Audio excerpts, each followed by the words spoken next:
All right. In communication plan, we decide whom to communicate, when to communicate, how to, sorry, when to communicate, how to communicate, what should I communicate, right? These things are addressed in your communication plan. These are few of the outputs that we have discussed yesterday.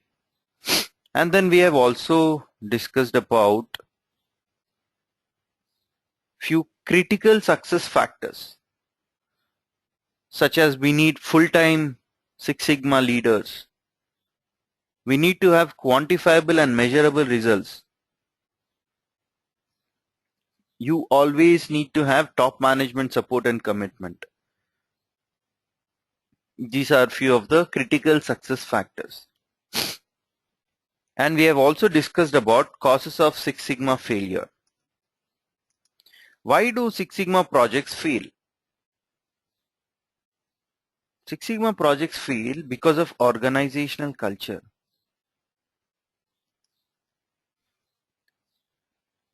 Everyone has a mentality such as, we tried it in the past but it failed. Or everyone has their own agenda. Someone wants to improve productivity, someone wants to reduce defects, someone wants to impact the bottom line, someone wants to impact the top line. So everyone has their own agenda. If that is the case, there is no organizational goal, organizational objectives. Hence, projects might fail. Lack of management support.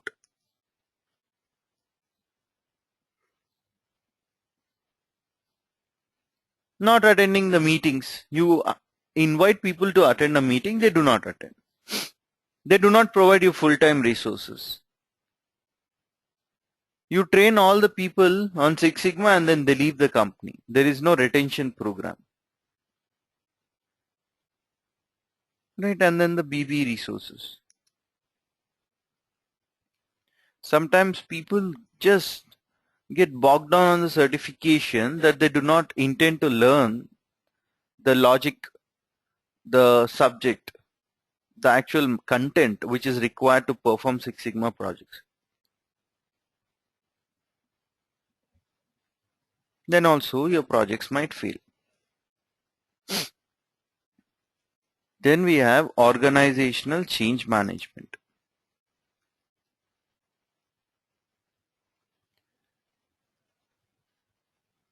Organizational change management is the process of managing change with a focus on people and culture.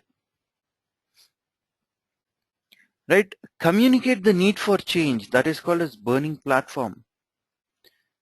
Create a situation wherein change is inevitable. You have to implement change. Create such a situation. Then we have also discussed about few change management tools.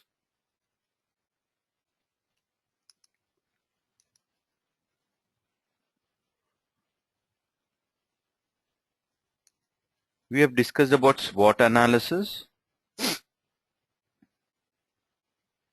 In SWOT analysis, we have discussed that,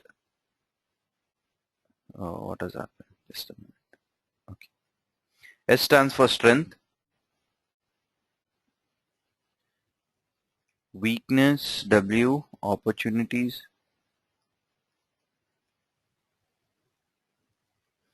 threats. Strengths and weaknesses are internal to your company and opportunities and threats are external to your company. All right, this is one tool. Then we have discussed about influence, strategy, how to influence people basically to actually accept the change. Then reward strategy. I'm going to reward you if you do not resist the change. These kind of things. Then we have also discussed about John Cotter's 8-step heart of change process. What did we discuss in step 1? Increase the urgency. Always say that change is very, very urgent. Increase that urgency. Then build a guiding team. That means you alone cannot implement the change. So pick up all the decision makers from all the departments and try to get them on your side. Then get the vision right. Why do you want to make that change? How do you see the future?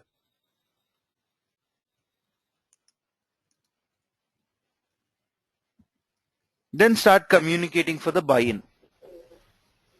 Start communicating, saying that here are the benefits for you if you actually accept the change, and try to communicate that change at all levels. When I say all levels, at senior management and at also the junior level. Then empower your action. Here you're empowering your action. That means when you are telling that this change has to be done, then there has to be some kind of logic behind implementing that change. People have to follow that. So some kind of enforcement. Then create short-term wins. Don't say that after 2 years you'll see some benefits. Say after or put down your benefits after every 3 months or 2 months or 1 month if possible. Don't let up. That means do not give up, and then make the change stick. Put a process in place which will ensure that the change that you have brought in is going to be there.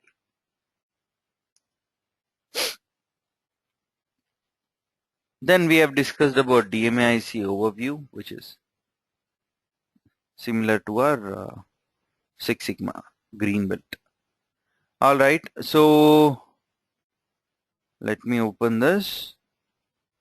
Now we need to discuss about resistance, types of resistance that are available in an organization. So let me know once you see this screen, Anuj, which says types of resistance. Yes, I can see it. You can see this, right? All right. Okay, types of resistance. So as I've told you, a Six Sigma black belt professional not just deals with the statistics, with the process of implementing Six Sigma. He not only focuses on DMAIC, but he also focuses on how to ensure that the changes that he is doing to the process is readily accepted by the stakeholders. How to ensure that the resistance which people provide is eliminated or reduced to a greater extent. How to do that? And here is where you step into the leadership role. The moment you say you're Six Sigma black belt, you should be able to think on those lines on how to ensure that this change is accepted by the stakeholders. How to ensure that I eliminate the resistance or reduce the resistance of people. Here are few types of resistance. Parochial self-interest. Some people are more concerned about themselves than the effect of on the success of the business. Right? Most of the people ask this question, what is in it for me? Right? What is in it for me? Maybe the process that you're going to implement is going to reduce the dependency on one single person. Maybe. The moment his dependency is reduced, his importance is reduced in the organization. Hence, he'll be a thorn in your flesh. He will not let you implement that process. He'll come up with n number of, challenges. Or he'll try to resist it in some way.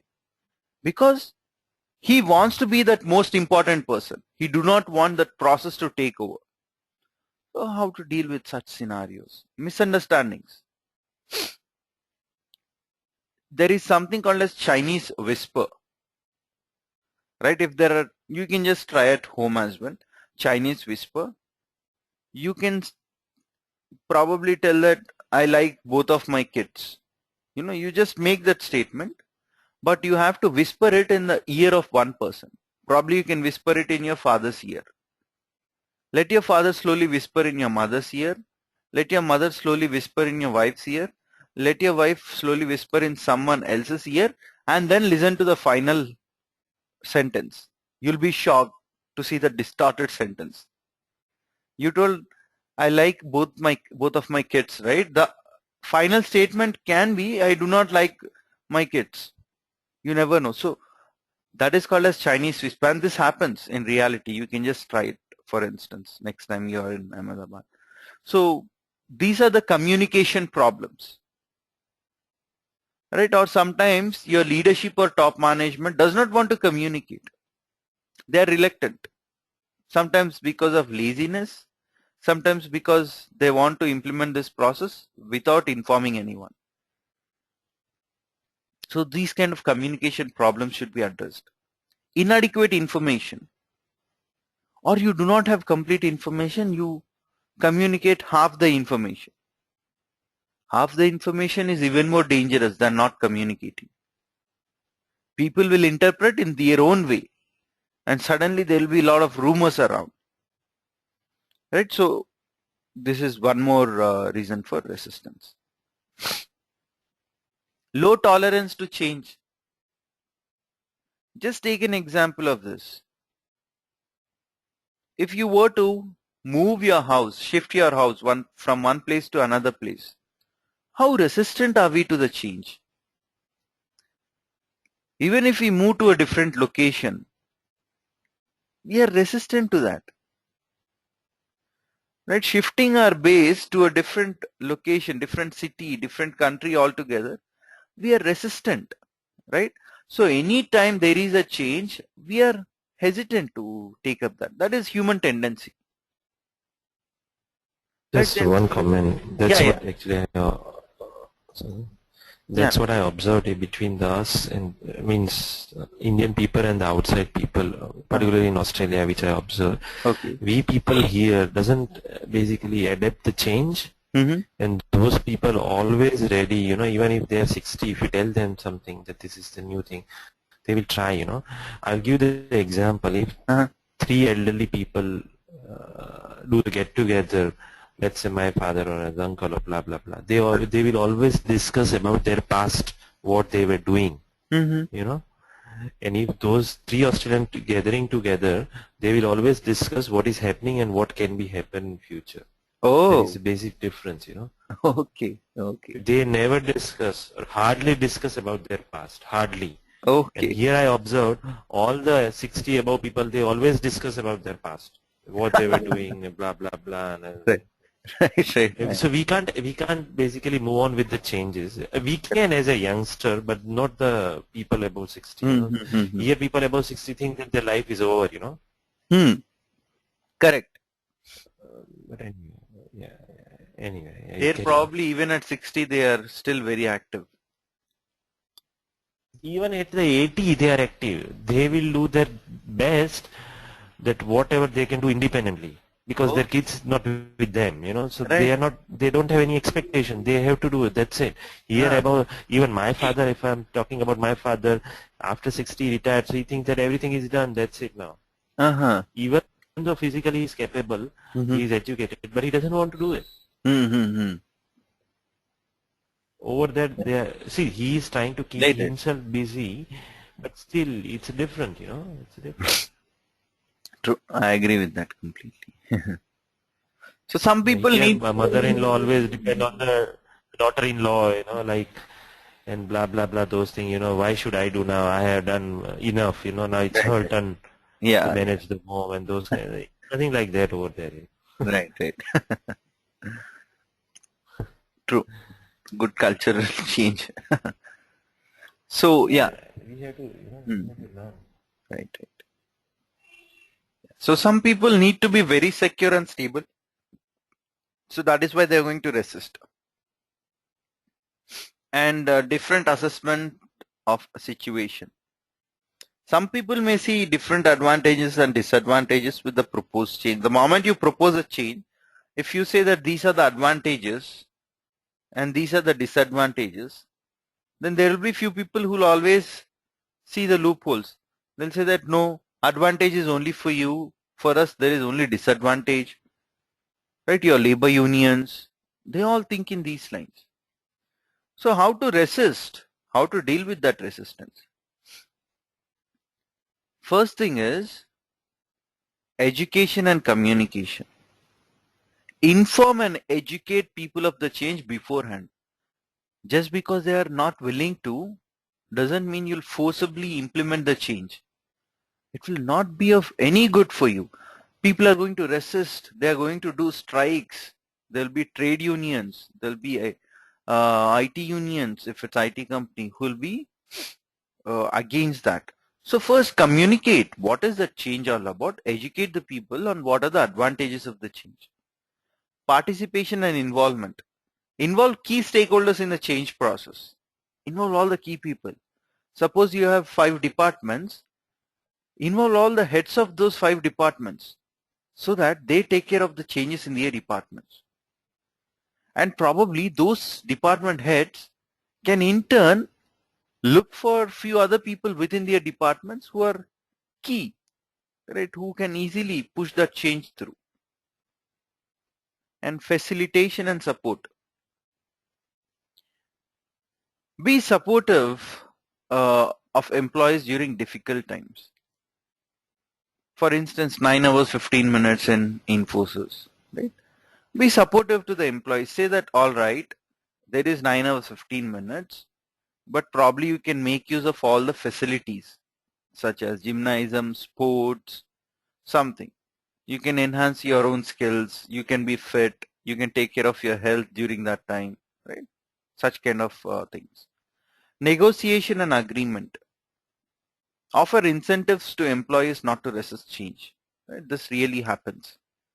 If there is someone who is planning to resist, or if there is a particular department which is planning to resist the change, tell them that just absorb this change, accept this, and you'll see that you all get some goodies or some kind of incentives or some kind of bonus, or you'll get a hike which will be 1% more than the rest of the organization, something like that.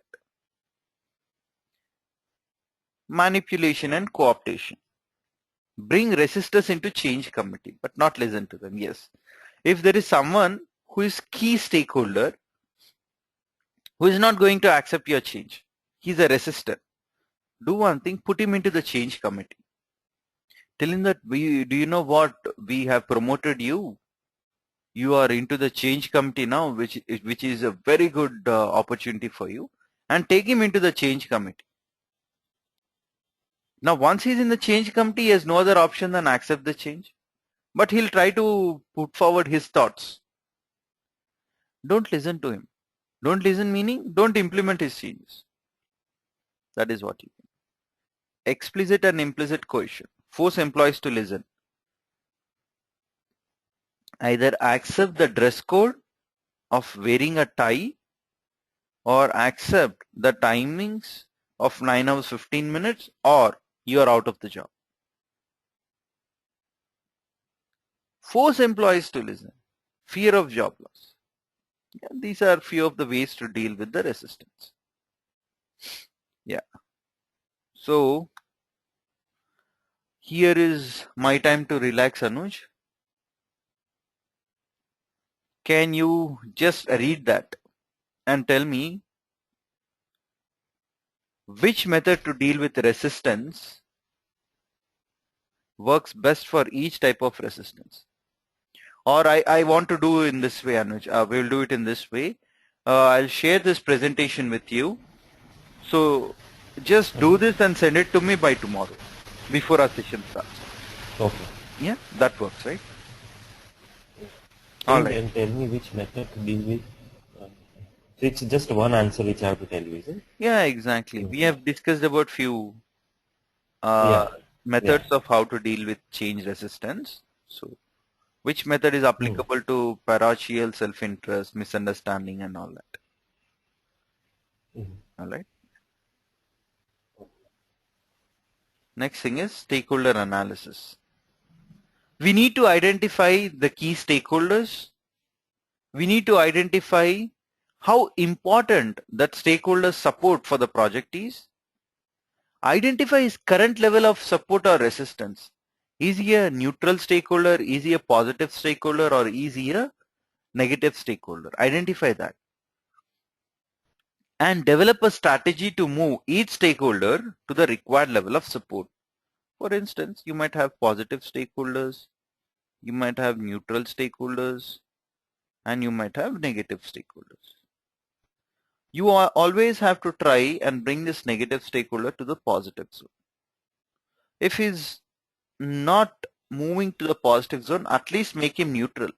If that is also not possible, try to reduce his negative impact. Same holds true for neutral also. If there is a neutral stakeholder, try to take him to the positive zone. If not, let him remain at the neutral zone, but never let him go to the negative. So these are, this is how you actually come up with the strategy. For instance, let me tell you a real-time example. When I was working with a company, there was one particular person who would always resist the change. Whatever improvement idea you go with, he would resist it in some way or the other. And how would he resist? When we present this to all the senior management, that is when he would resist it. So that was a challenge for us. Always we come up with an idea and he puts water on our idea. So what did we do? Even before we present it to all the people in the forum, we used to go to him directly and tell him that, sir, this is our idea, this is our thought. Can you tell us on how to deal with it? Or can you suggest some changes? Can you help us with this? The moment we put it in that way, he would feel very happy. And he used to, in fact, suggest us few changes. We would not incorporate all the changes. We would incorporate only one or two changes. And then when we present it to the wider audience, and this person also would be part of that wider audience, he would not even raise a single question, right? Because he felt he was important, that the changes he has suggested, these guys have incorporated. So in this way, you have to come up with your own strategy of dealing with the change, on dealing with the stakeholder resistance. Who are your key stakeholders? Your process owner, someone who contributes to the process, anyone who is affected or benefited by the project or process, and anyone who has some interest, or in short, any person or organization or department who is positively or negatively impacted by your project, by Six Sigma project. Yeah, you have to implement this also. Current commitment of key stakeholders in a scale of low, medium, high. And there are multiple ways of actually classifying the stakeholders. You can classify using power interest grid or power influence grid or impact influence grid or salience model. This is how you do it. Let us take just one example. Power interest grid. I'm putting power on the y-axis and interest on the x-axis. If someone has high power and high interest, then manage them very closely because they are the most influential people for you. If someone has high interest in your project but he has low power, then you keep him informed. Because he's very interested in your project, keep him informed.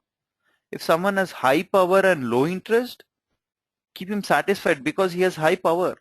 So keep him satisfied. There will be people who have low power and low interest. This category is my category, right? Low power, low interest. But still you have to monitor them. Now question to you is, Anuj, why should we monitor them? Because he does not have any power. He is a junior most resource in the company and he's least interested in the project that you're working on. But still, why should I monitor him? Maybe one of the stakeholder, right? So he can object the thing. All right. That is one reason. Another reason is tomorrow suddenly his interest might increase or his power also might increase. He might get promoted to the next level. We never know. So hence, keeping all these things in mind, we have to monitor him or her. We have to monitor. All right. So if there are only two categories, power, influence, probably you'll put power here, influence here. If it is influence, impact, you'll put influence here and impact here. But if it is a salience model where you have three categories, how do you represent? I'm sure you cannot represent in this way, in two-dimensional. Then how do you represent it? You can represent it using Venn diagrams like this. You'll say power, urgency, legitimacy. If someone has high power, high urgency, and high legitimacy, he will be put here. Let me use a different color here.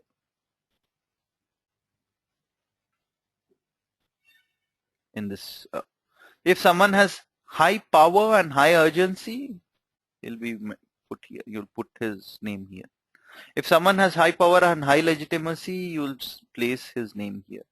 If someone has high urgency and high legitimacy, you'll place it here in this way. All right. Define phase. You have various project ideas, and project ideas go through various phases of define phase. You generate project ideas, you screen the projects quickly, you prioritize those projects and select the project which is most important to us. And also you develop a project charter. Right? What do? You generate a lot of project ideas, you screen the projects quickly, you prioritize those projects to select the most important project, and then you develop the project charter. This is ideally what we do. So let us see on how we are going to identify project. Here are multiple ways of identifying a project. We look into voice of business, voice of customer, right?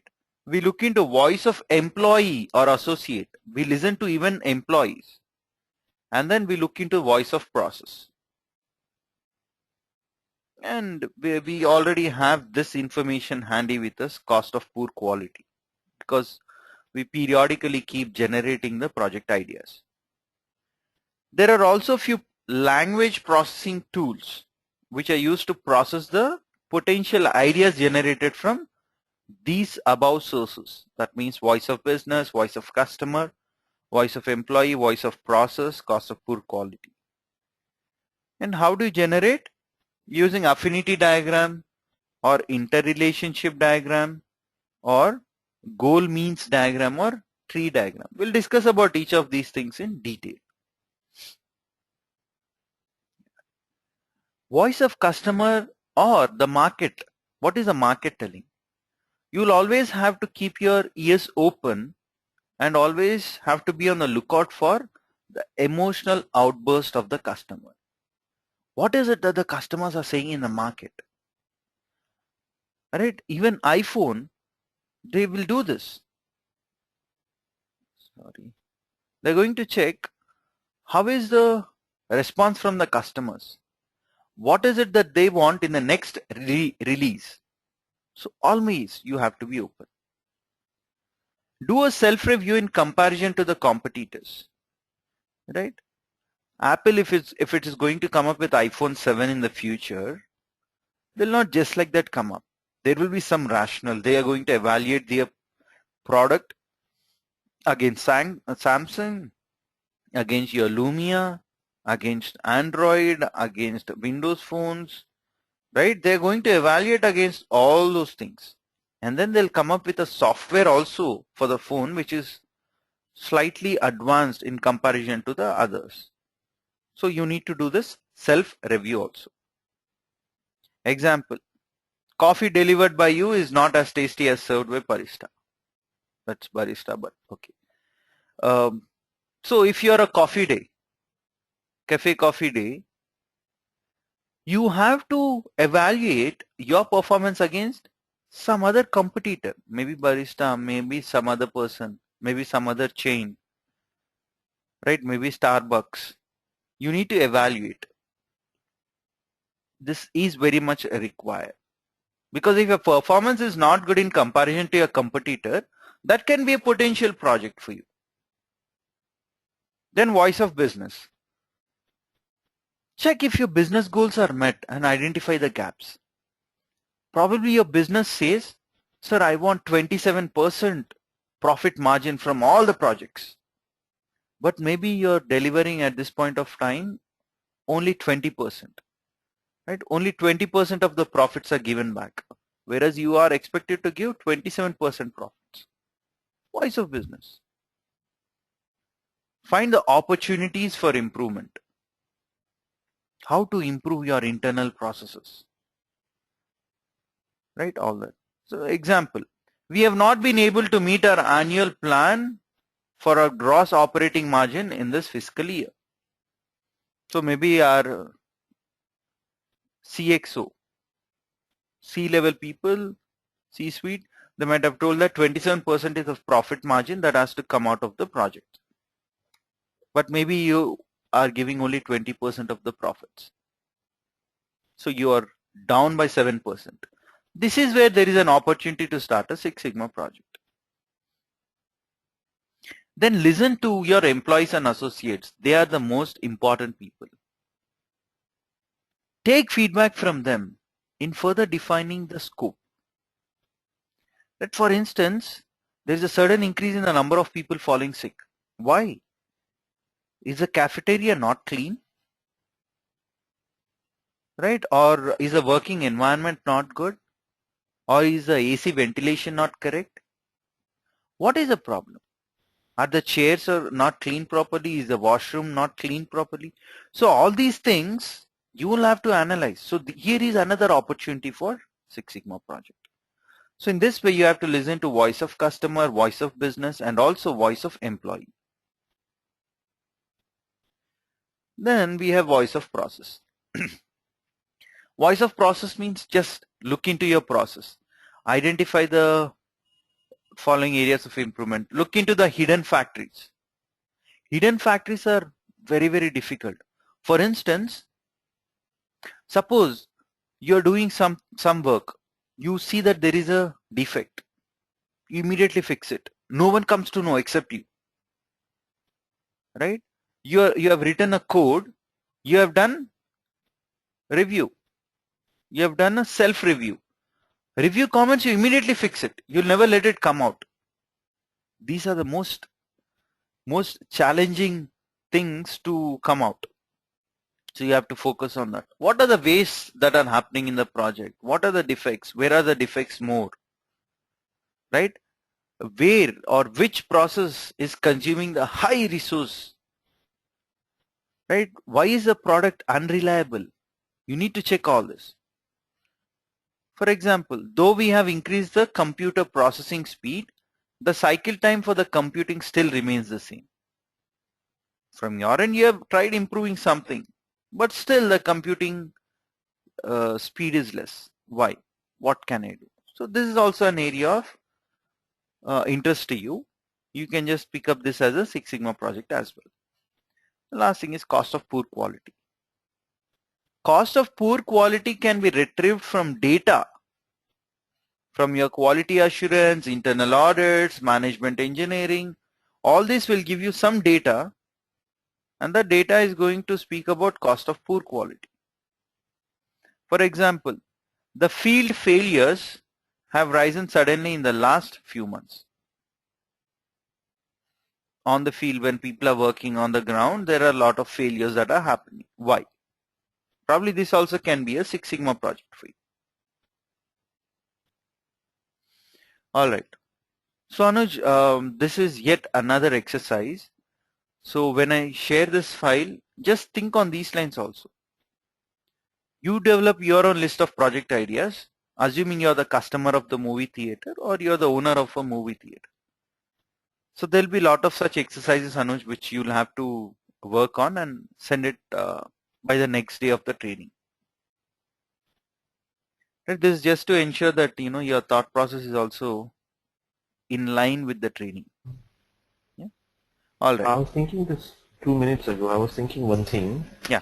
let's say, I think, are you planning to do the project after the course finish, right? For the black belt, is it? Not exactly. Probably in between. Probably today sometime or tomorrow. I'll try to discuss about the project. Okay, because I was thinking that if we can do, I don't know what is your plan, but if we, it's a plan is the same as the green belt, can we do the two project, one in parallel with the courses and one it's the one once the course finish, so Yeah, me, yeah, yeah. I'll get the more practice. Yeah, why not? Why not? We can do that. Yeah, we can do that definitely. Yeah. Yeah. All right. Yeah, so if we can start from tomorrow, so parallel I can do it and I can show it to you like this exercise. Yeah. So we can finish the big project, once, and then afterwards I can do the another one, or else anything else you have planned for me. So that's I don't know. Yeah, yeah. Sure, sure. Sure, Anush. We will discuss Okay. accordingly. Yeah. All right. So the next thing is balance scorecard. This balance scorecard was developed in 1990. It was developed by Dr. Robert S. Kaplan and David P. Norton.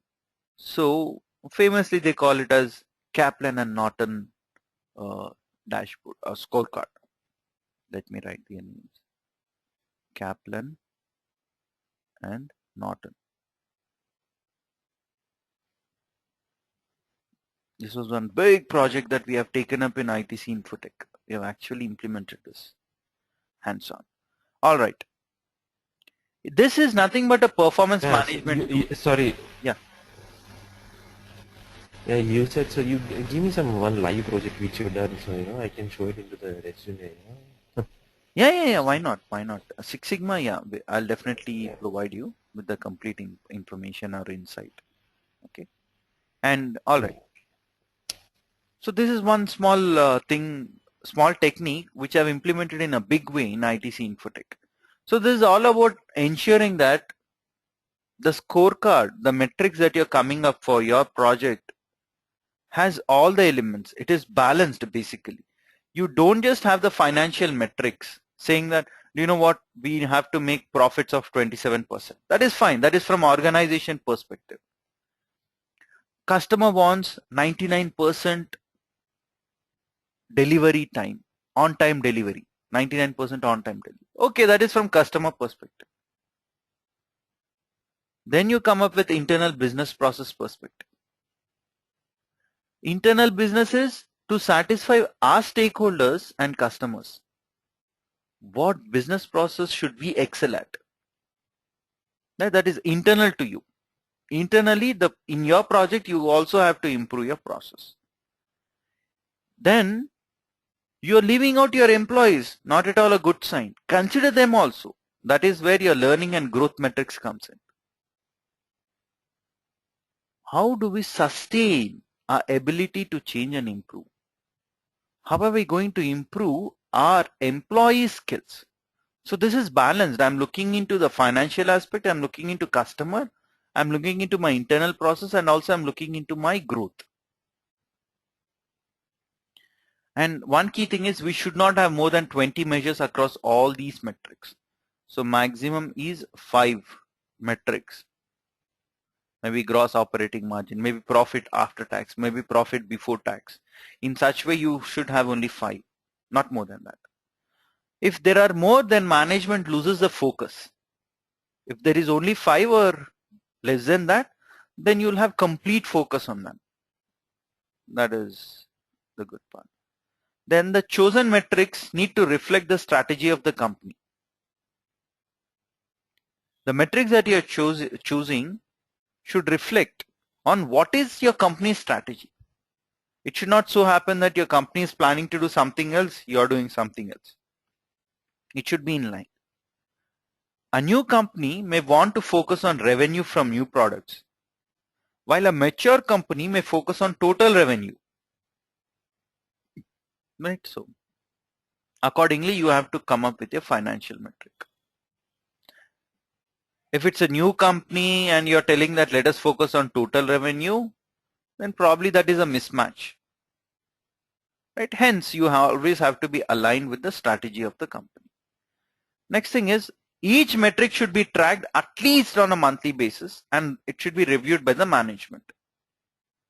If a metric is red, that is behind target, that is a candidate for launching a Six Sigma project. Yeah, so this is how it looks like. You consider financial aspect, you consider customer aspect, you consider internal business process and learning and development. Everything is interlinked so that you grow your company, by considering all these aspects together. By looking into all these aspects, your company is going to move to the next level. So that is all about balanced scorecard. Then you have replication problems. Opportunities. Look, before you implement Six Sigma project, first look for whether there was any project implemented, right? That can be implemented in other areas also. This requires a database of completed projects across the company. Don't reinvent the wheel. If you already have some project that was done, then implement that solution in the other places and try to reap the benefits. Right? Look for other projects in other divisions. If not in your division or department, look into other division or other departments. Look at their best practices. Look at your competitive information also if it's available. For instance, if you're a car manufacturer, if you are into that niche car market segment, for instance, maybe you are manufacturing Mercedes-Benz. Probably you can look into BMW, probably you can look into Jaguar. You can link it to the other players, right? And see what are the good things that they are doing, which you can incorporate. Then projects are often scoped. When I say scoped, you're clearly drawing the boundaries. You're telling that, boss, this is my boundary. This might be my entire company organization, but I'm going to pick up my boundary. This is where I'm going to implement Six Sigma and reap the benefits. Rest all is irrelevant for me. I mean, not completely irrelevant. You have to look into what are the dependencies, but yes, you'll have to scope your project and scope it in such a way that it can be completed in short period of time, maybe in 3 to 6 months.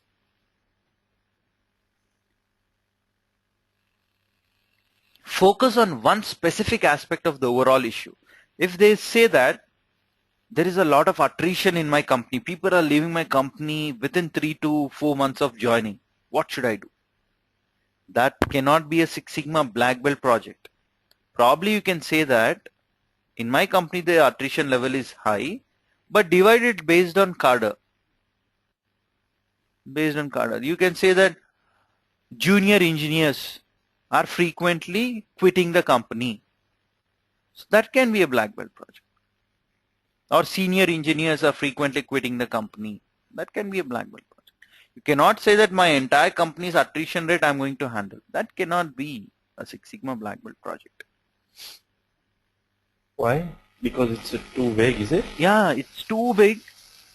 You cannot achieve the results in 3 to 6 months, right? And there are a lot of challenges because here if you pick up a small cadre like junior engineers, if your implementation fails, it's going to impact only this and the loss is less. You spend less time. But if you consider entire thing and assume your project has failed, you could not bring about any improvement, then entire effort is wasted, right? Also, if you pick up only this and implement something, if it works well, then you can simply replicate that to senior engineers, right? Junior staff members, senior management, and all these things. You can just replicate it. Here is my solution, implement to the other cadres also. So there are multiple such reasons on why you should not pick world hunger kind of projects. Right? Pick up something that can be accomplished in 3 to 6 months. And replication helps. Can we stop here? Yeah, after this. Replication helps a company complete the project faster and deliver greater rewards to the company. Yes. So instead of doing Six Sigma project for each and every level, for instance, junior engineers, senior engineers, junior staff, senior staff, you try to do it for one and try to replicate it. It is saving a lot of time for you. All right, Anuj, I'm going to stop here, and then tomorrow we will continue